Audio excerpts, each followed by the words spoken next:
Yeah. Easing right into it. Owen Soba, OS. Yes. Dropping knowledge on us. So you're a DJ. You were 13 years old. What was in your crate back then? What were some of your big records? Well, then I was playing. Well, I started of course, doing like house parties, like most guys do. Yeah. And that kind of accelerated quickly the moment I got into high school. But I played a lot of the club classics. I had two older sisters that were into disco and all that stuff, so I had exposure to it. So I loved all of that music, right? So like, in my head, I thought I was going to the Paradise Garage, and that I was following that vibe. So I knew a lot of that music. So your sisters, you kind of got. You're walking by the room and you go, "What is this?" And then, so they're my two half sisters. So whenever they would babysit me, they would be playing like 45s of like all Sol Makusa and all this stuff. And of course, I was big into the roller skating craze back in the 80s. So I was going to roller skating rinks, and I happened to have the pleasure of having a great DJ at the rink that I went to, a guy by the name of DJ Mad Wayne. And I learned a lot from him, and started off doing house parties. When I went to high school, I met my two best friends during my high school years, and one of them is DJ. I'm sure you know him, is DJ Hector Romero. Wow. So he was one of my best friends, and then my other best friend was a guy by the name of Miguel Melendez, who is now the president of Will Smith's company, Overbrook.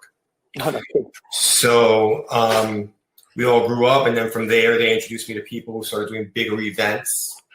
And everything just grew out of DJing, because I started meeting DJs like DJ Al Pizarro, who owned VIP Record Pool in New York, guys who were a part of RPBC with Eddie Rivera, and just Louis Vega. And it's like, I was fortunate enough that where I grew up and the groups I hung out with, the whole freestyle community was right there. Yeah, was right there.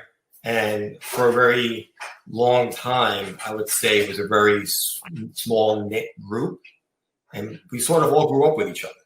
There was maybe an age range of 10 years, but everybody fell within that age range. Right. So you grew up in the Bronx. I grew up in the Bronx. Okay. Yes. So I went to Cardinal Hayes High School, and when I was in high school again, I met my two best friends at that time, and we all learned a lot during high school. I also met Danny and Victor Vargas around that era when they started promoting clubs. Right? We had an opposing club that was going against theirs, so to speak, and I invited them to the club. Cool. And that's how we became friends. Mm-hmm. And it all starts with DJing, because DJing gives you the ear. Exactly. So what fueled your passion towards the music? I mean, was it just being around it all the time? And no, so I guess was it the music, or what was really your fuel? What was I think the initial spark is my father owned a booking agency out of New York for Latinx. So he had the second largest agency in New York during the salsa era. And he booked a lot of acts. And going to his office as a child and being around him all the time and listening to his conversations, you learned a lot, right? And sort of like how business was done. And my father, although he only had a junior high school education, he was very much about the American dream and owning your own business and doing it for yourself and not waiting for somebody else. So when I tell you I started my DJ business when I was 13, that's when I started my first sub-S corporation. Like, he made me do it. He was like, you were starting a business, so that way you understand how it works and how to sell it and how to customer service and how to balance your own checkbook. And I learned a lot. Sure. I learned a lot. And I think that my father was the kindling, and then my love for the music was the match. And then between the two of them, once they got into it, and of course, your teenage boy, like the girls come along and all that fun stuff comes along with it. So, it was a great start. It was a great start. I thought you were in good company. I mean, Victor Vargas, he was right there too. I was amazed now that I think back in retrospect on the people who I was surrounded with at a very, very young age. Fortunately for me, I was sort of pretty straight and narrow. So I didn't get myself into any kind of real trouble. But, I mean, I don't know many kids that owned a business at 13, right? Started promoting events at 15, 16 years old, started promoting clubs at 17 years old, came out with his first record when he was 17 years old. Yeah. My mother would actually, I joke about this all the time with my kids because I can't even fathom the thought of it. My mother would have to pick me up from school when I was I think I was a junior in high school, to drive me to LaGuardia Airport because I was road managing an act to Miami or Chicago, and I'd be coming back the next morning. Oh my God. I try to say that with my kids. I'm like, hell no. What the hell was I thinking? But it's what it was at that time, That's what it was. That's crazy. So tell me about the group. Who was the group that you were hanging out with before you produced your first record? Who were the So there was Hector Romero, which back then he was known as right, okay. There was Miguel. We were going clubbing. So like Sal at the time, I know Sal since I was 16. Okay. Then Andy Panda, who, now that I'm older, he had said something to me at one point in my life, and he was just like, I see a lot of myself in you. And I was a little naive and young, and I took almost offense to it. But when I look at his path, and then I looked at my path, they were very similar. Yeah. And there's no doubt about it that at that age, I looked up to what Andy Panda was doing. I looked up to Louis Vega. Like, me and Hector would go to a club in the city called Heartthrobs at the time where Louis would play. And the first time I went there, like I had seen Louis around many times, but like he was right there. And I literally was like right in front of the booth. I was so fanboying Louis Vega that I was like, he had the magic touch. And there was no doubt he had the magic touch. So, we had Andy, we had Louis, we had Sal. Then all the artists that were starting to emerge at that time. And you were right in the middle of it. I mean, all of a sudden, Louis Vega and the cover girls are happening. And yeah. So one of my best friends winds up, the one who's with Will Smith now, he winds up road managing the cover girls. And then he goes from road managing the cover girls to road managing, I think it was Tiffany, then Marky Mark, Mark Wahlberg, then New Kids on the Block, and so on and so forth. So, like, again, it was a springboard for us. And then Hector got heavily into DJing. He got hooked up with David Morales, and that grew that way. So, again, just great times. Like, I knew Carlos Berrios. The moment I started getting serious about DJing events, clubs, production, you name it, the who's who. And all your friends were right there in the circle, so you kind of he knows that guy. We can go do this. We can kind of do that. So now you're 17. What is it? 1988, 87? So I was in the studio doing Wondering with Tonasia in 87, the end of 87. So this is your first record? Okay, that was my first record, correct? And I think that wound up getting released in 88. Okay. But yeah, towards the end of 87. Tonasia, he lived a block away from me, and I ran into him in the local bodega, and he was like, somebody was telling me that you DJ and blah blah blah, and I do music, and I was like, and then a friend of mine says, oh yeah, you don't know Tony, and I was like, no, and I did one of these, why don't you just pass by with your tape or something so we can hear it, and he came that day in his mom's car. Put a cassette tape in and played it, and he had the basic elements of Wondering, and he had the hook, and I was just like, we're gonna do something. Yeah. And he's like, okay, and he goes, a lot of people say that. what do you want to do? I said, I want to produce your song. He was like, well, when? I go, this week we're going into the studio. And fast forward about 6 months, song was done, signed, sealed, delivered, out on Micmac. And did you know going in what you were going to do? Or do you have a musical, did you have any musical just by ear? Did you play? It was all ear. So you were kind of taking the funk, just walking in going, okay, this is what we're going to do? Or did you have a producer? Well, no, I was the producer. So prior to that, I had gone to the studio twice with some other people to watch their process. One of them was, I think I mentioned Al Pizarro before. Yeah. And I went with him because he was co-producing a song with somebody. And I just took the ride to go see what they were doing. And I soaked it up like a sponge. And I was like, I love this. I can do this. And I figured, you know what? If it worked, great. If it didn't work, I tried. I gave it a shot. And, well, it did well. At least relatively speaking, during that time, I didn't know any 17-year-olds with a hit song on the radio. It was a monster record. It's still a smash. You can still play the demo, Yeah, and great. Now that I look back, I'm like, oh, there's lots of flaws here and there, but the reality is, I didn't know what I didn't know. Yeah, there you go. Right. So I just wanted to just make it work at all costs. I wanted to make it work at all costs. I think that sometimes is the best way to go. If you overthink everything, you just go too first, and you're like a bull in a china shop. Sometimes that's the way you get the best results. Yeah, great. That's amazing. Really, come on, Wes, let the rhythm hit you.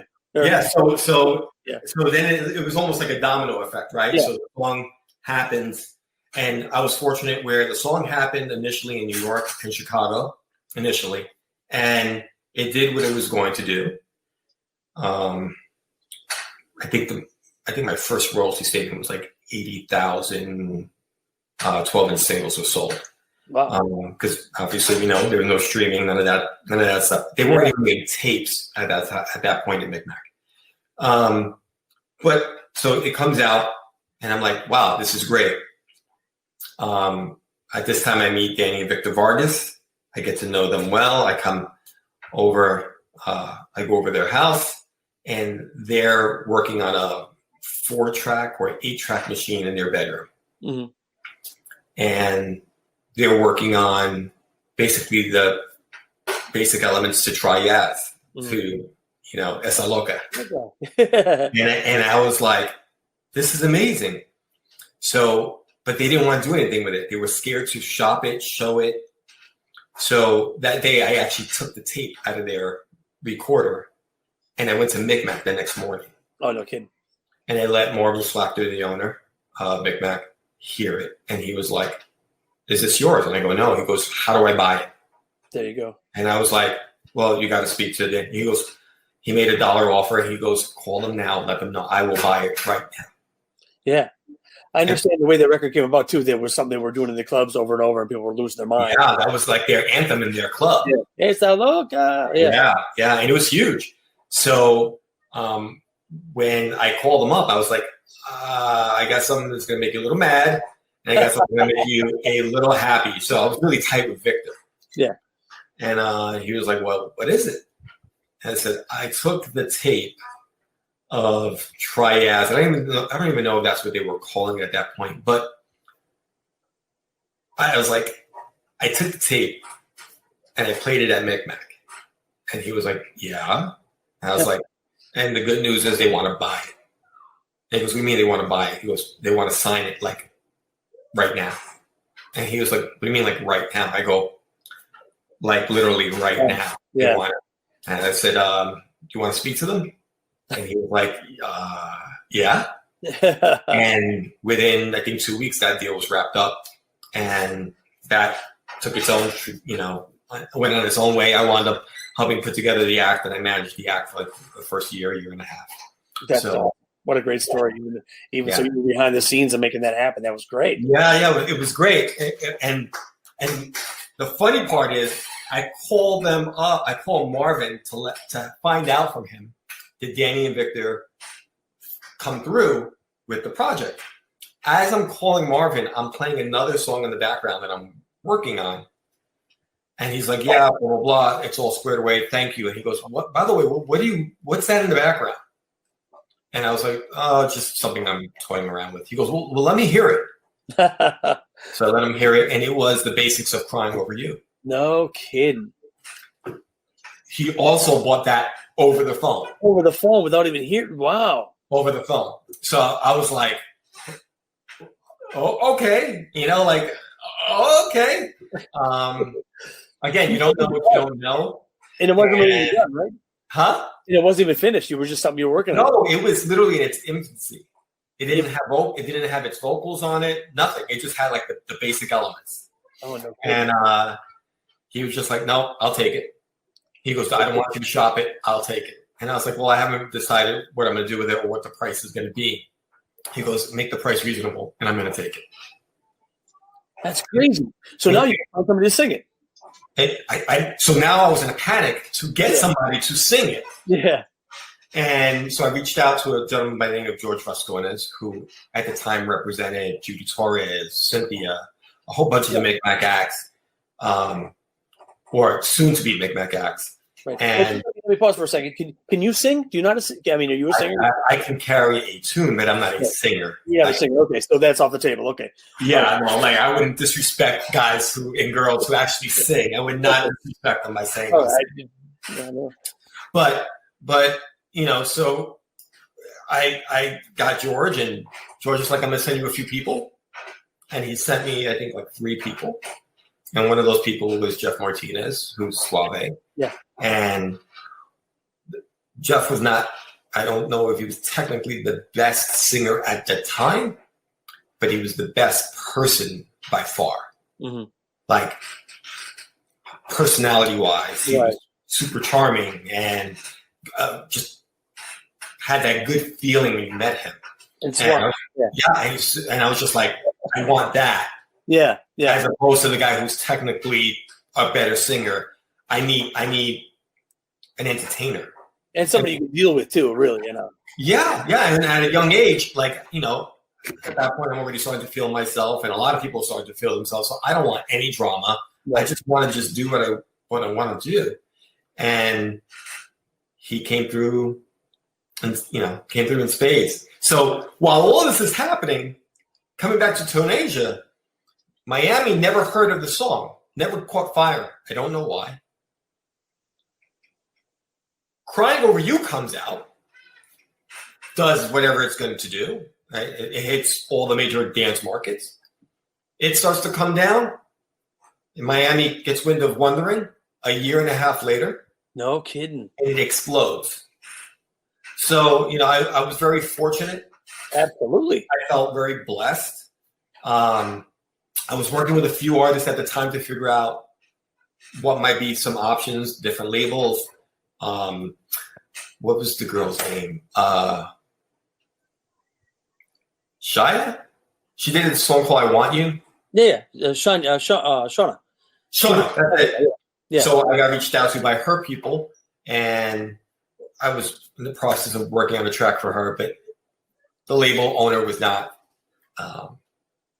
my type of person to work with. So I sort of walked away from the project. I put together some demos for a few things for Fever, and you know, just some things pan out, some things don't. Yeah. But nonetheless, I grew relationships again with Sal, with Andy, with Carlos, with pretty much all the artists. We used to go paintballing every Sunday with George Lamont. It was a great time to be young. I can tell you that much. Absolutely. And it's Carlos Berrios, the most talented guy ever, man. He's so cool and down to earth. We love Carlos Berrios. He kills me. Because not only is he super talented, but guys, he's uber smart. Yeah, uber smart. Like we get into conversations like, well, I think the last time we spoke was like a month and a half ago. And we were supposed to be a 10-minute call. We wound up speaking for almost 2 hours. And the guy's just smart dude. He's really smart, and he's always kicking knowledge, and great guy. We love Carlos. So we're at Wondering. So Wondering comes back up, and now you got to stick another hit in Miami. Now it comes back around, and so So you're doing demos for some other stuff and shot it? Yeah, again, just putting stuff together for other artists. I'm getting approached. So, like in the case of the Florida artists, they flew me down and did some work down there. It wasn't a good match. It just was, just to make it simple. It was just not a good match. The artist was great. It was the people in the background that just didn't work. But as far as New York was concerned, I was super busy because between DJing, promoting, me and my friends, we promoted a night at a club called La Mirage, which is the club is legendary in the freestyle scene. Right. Tell us about La Mirage. Yeah. Okay. So we were the first ones to bring a team night to that club, and it was a tremendous success. Tremendous success. So between the production, the DJing, the clubs, road management, I was too busy for my own good. Yes, honestly. So, but DJing and managing and doing all that stuff too. Okay. Yeah, and again, a lot of the stuff you're learning on the fly. Yeah. Right. Like when people say, fake it till you make it.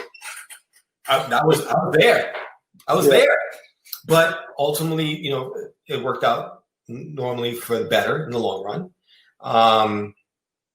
Again, before I knew I was going to speak with you, I was thinking about like a lot of those memories on the people who influenced me, or I may have influenced them, or who I worked with, and it honestly makes me super happy that here we are, some 30 odd years later, that I'm here speaking with you, and that I spoke to Cutlass 2 months ago, and I speak to Jeff Suave. I speak to him every few weeks.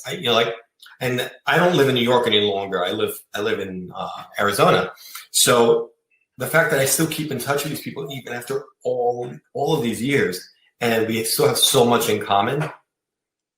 Yeah, it's a great feeling. And the fact that everybody's healthy, still kicking it. I mean, with obviously with the passing of Danny Vargas, with Donahue Vargas, rest in peace. Yeah. Most of us have come through on the other side. Well, and even while he was around, the guy was kicking it. He was a legend. The voice is legend.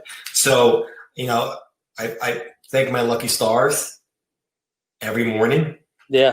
And when I look at my Facebook feed or my Instagram feed and I see all the artists still working and I see the DJs still playing, I feel blessed to be part of that history.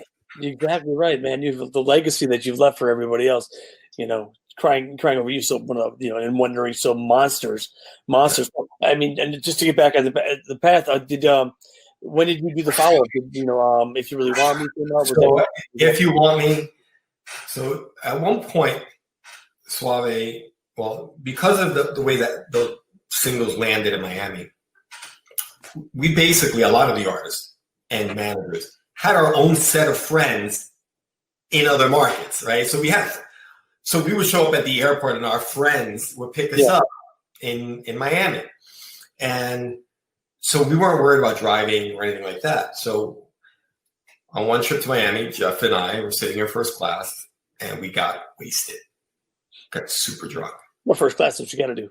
Right. Yeah. So no, the best part is they're not checking ID.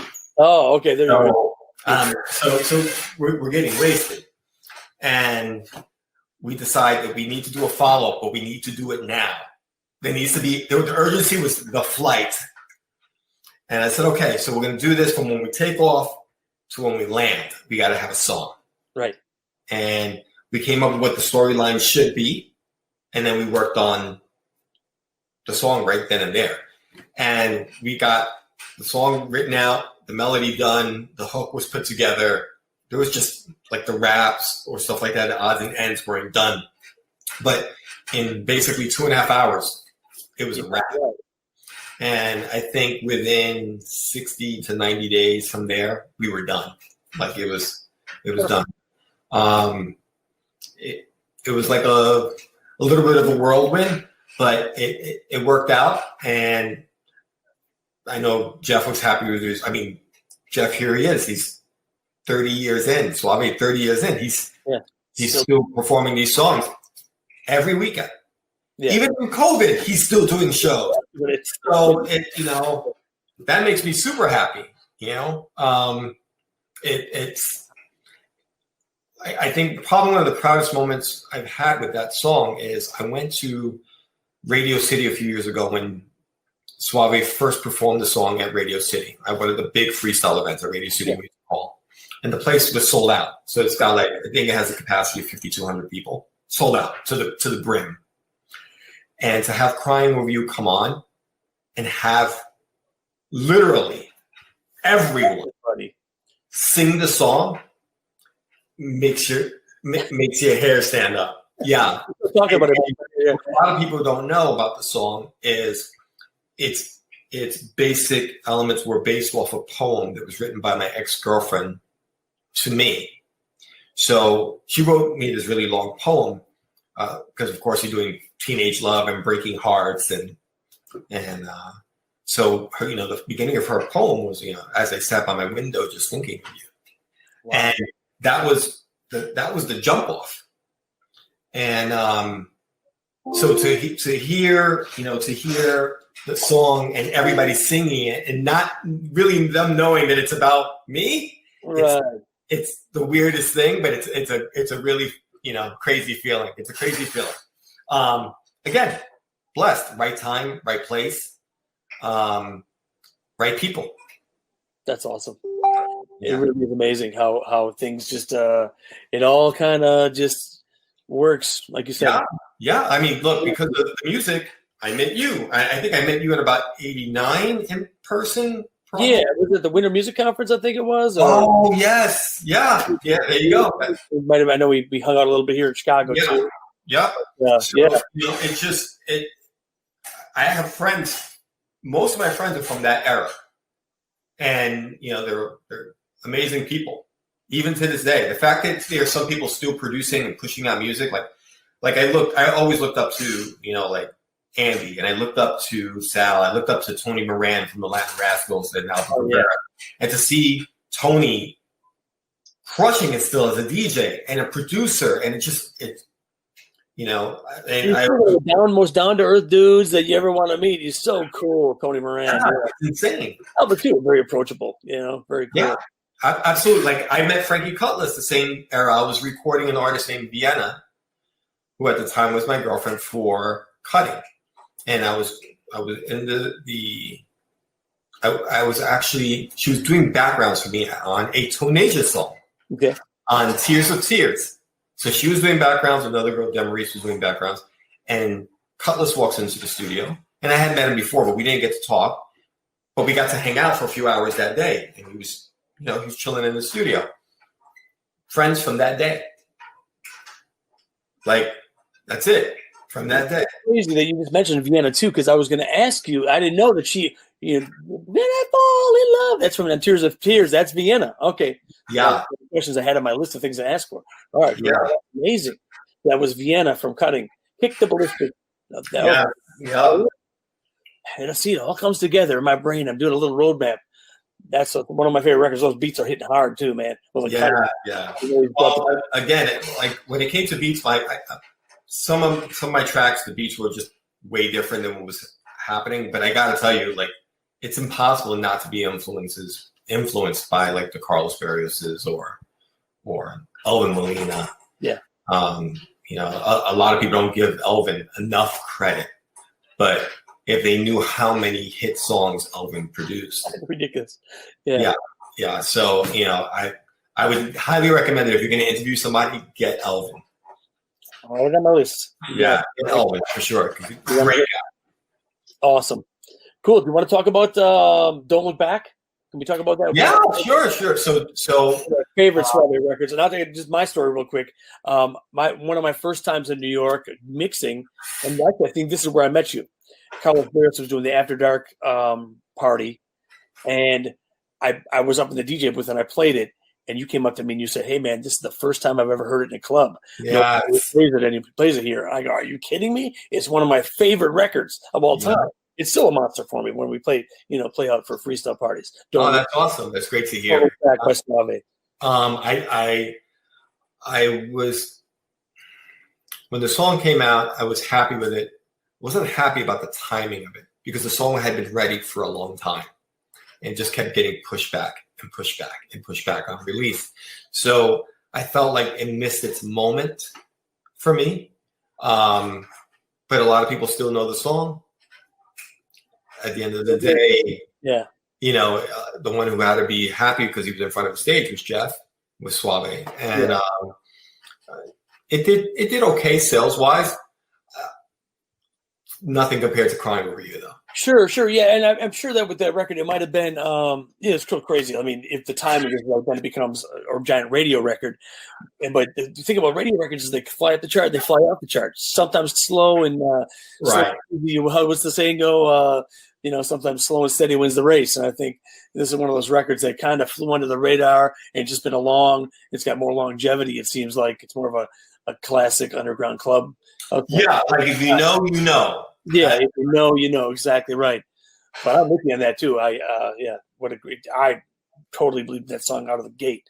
Just the lyrics are perfect too, man. Did you did something you wrote too? I did all the music for it. The actual writer of most of the lyrics, a girl named Demarais Cancel, and she was also one of the background singers on the Tears for Tears track. But she did a smack up job on it. Like I was like, I heard something she had put together, and I was like, can you finish this? Like, can this go into this direction? And I told her what I was looking for story-wise, because for me, it all works off of a story. Yeah. And she was like, oh, yeah. And within days, she came back, and I was like, wow, okay, let's do it. Right, let's do it. And then I don't even know we intended for it to be a Suave song. But when he heard it, he was like, yep, sign me up. Okay. Yeah. It was, again, I'm going to sound corny, but just right place, right time, right people. I've seen that. I feel like I've even recently, there's lots of artists and producers in particular who were far more technically talented than I ever was. And they do good, but the timing is off. Right. So, there's a lot of luck. Of course, there's talent, but there's definitely a lot of luck. And there's a lot of timing, a lot of things that are just not in your control, that you got to hope the wind blows the right way. And because we've all heard songs that we think are absolute smash hits. Yeah. For some reason, they don't happen. And then we hear all these songs that we think are somewhat mediocre that are all over the radio. Yeah. So, there's a lot of influences that just... There's behind the scenes stuff that are happening. Yeah, people just have no idea. People that are working behind. Yeah. Well, that's awesome, man. And I can't thank you enough for taking the time and just spending this much time with me. I mean, I've always been a fan, and I, always consider you a friend. Oh, yeah, that's my friend. Oh, Owen Soba, Yeah, so, man. So, yeah. I look at Lisette's, just to show you the nexus, how crazy it is. So I see Lisette's picture behind you. Oh, there he is, yeah. Right. So my wife worked for Carlos because they were like cousins. Right. Carlos introduced me to my wife. Oh, no kidding. Yeah. So, and her brother's best friend is another DJ that I met through the club. It's just like, it's always like 2 degrees of separation, and it's insane. But again, it was a great time to be alive. Absolutely. I mean, it still is, don't get me wrong, but it was a great time to be alive. I only wish that the youth today could actually experience what we had. One time and just say, look around. There you go. Yeah. I mean, because as much fun as they think they're having now, I think we had it better. Exactly. I think we had it better. And I mean, you're still playing, so you still got it good, man. I'm still doing it, man. Still rocking it out. Yeah, you're still playing. You're still doing it good. I mean, for me, I sort of moved away from production. I've had a lot of people approach me, especially recently, to do stuff for them. And what I tell people is, I want to do something that I enjoy, that I want to do, and I'm not there right now. Right. So I'd rather be your best supporter than somebody just trying to take your money for production. It's just not. It's not who I am. It's not what I want to do. Gotcha. Wes, thank you, my friend. I appreciate your time again, man. This is great. I don't even know what to say for this. I feel like crying. Well, I appreciate you.